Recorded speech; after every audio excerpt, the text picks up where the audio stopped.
Hey, class of 2026, how's it going? You're now into the swing of fall. Some of you are heavily involved in sports, activities, academics.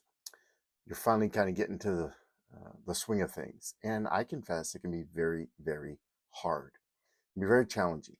Not only do you have the normal stuff going on, your regular classwork, then you've got activities, whether it's a sport or a club or whatever. Many of you work.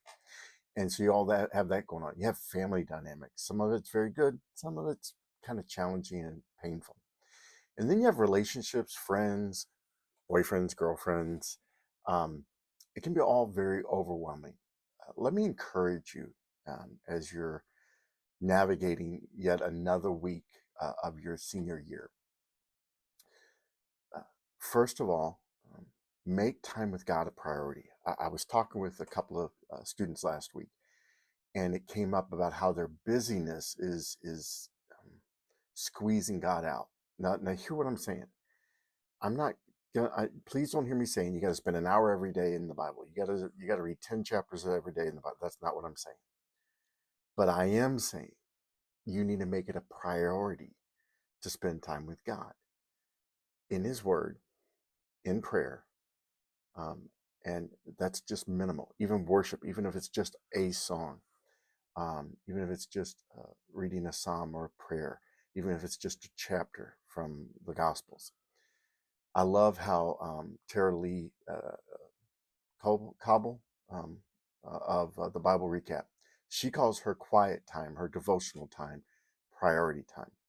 And that's been a conviction for me that I make it the highest of priority. Here's why.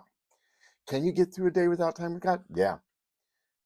Will you die like if you don't drink water or eat food physically? In a sense, you do. You kind of die spiritually because you're cutting off your source. So you may be able to go a day or two, maybe even a week or more, but it's going to have an impact on you. So I know you're busy. God knows you're busy, more importantly, but He knows He needs to know you want to be a part of His life and you want Him a part of your life, not just as a rescue, not just as an insurance plan for after you die, because He's promised us. Jesus said, the thief comes to steal, kill, and destroy. I've come that you may have life abundant. Seniors, you won't experience that abundant life if you're trying to live it apart from God. Just touch a base a couple days a week, going to a building called the church, trying to be good. That's not how we do it. We do it by staying connected to the source. Spend time with God in His Word. It doesn't have to be a lot. Spend time talking to God. A prayer just to say, God, this is your day. I'm your guy. I'm your girl.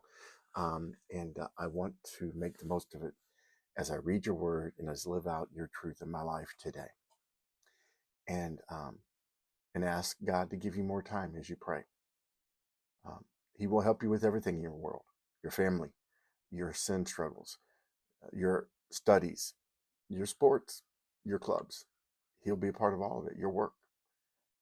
But that's just it. He wants to be in the midst of it all, not just a leftover, not just when you have time or you feel overwhelmed. God wants all of us. And in return, He offers us all of Him. I'm so excited for you guys in your senior year. I love you. I'm praying for you. And I'll see you soon, okay?